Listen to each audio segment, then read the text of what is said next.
raison. Bemba, vous aviez raison. Kabila, c'est faux, vous n'avez jamais fait ça. Katumbi, vous avez raison. Tshisekedi, vous avez toujours raison, honorable Denis Sanga. Je vais dire ceci. Je ne dois pas avoir honte d'avoir raison quand j'ai raison. J'aimerais bien que les journalistes vous fassiez votre travail.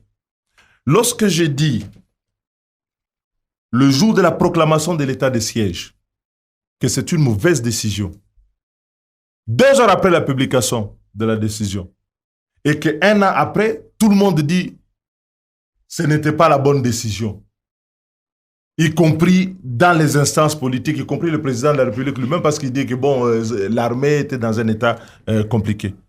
Vous voulez que je puisse avoir honte d'avoir dit cela, que je n'ai pas raison?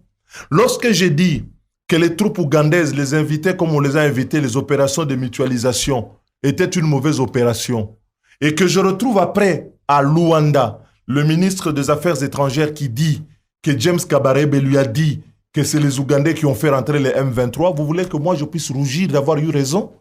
Lorsque je dis que les choses ne sont pas gérées, que l'on est en train de préparer une fraude électorale et qu'on me dit que ce qui est fait est bon et que ceux qui sont dedans maintenant sortent dire qu'il y a la préparation de la fraude électorale, vous voulez que je puisse rougir d'avoir raison?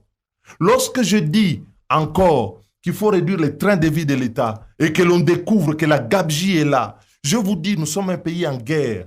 Les gens passent leur temps à voyager, ça coûte beaucoup d'argent à l'État. Et que vous avez ici des militaires qu'on a, les recrues, les nouveaux recrues de l'armée. Les enfants qui sont recrutés, vous savez qu'ils n'ont parfois pas à manger. Avant même d'avoir commencé les services militaires, ils ont déjà des difficultés. Et vous voulez que je regarde ça comme ça? Parce qu'il faut faire plaisir? Ou parce qu'il faut rougir de ne pas avoir raison? Vous savez ce qui a tué ce pays? C'est la complaisance. La complaisance que face parfois à des vrais problèmes. On ne veut pas poser les vrais problèmes, les vraies solutions. On fait semblant, on rigole. Et après, on s'étonne que ça ne marche pas. Alors ça ne sera pas avec moi.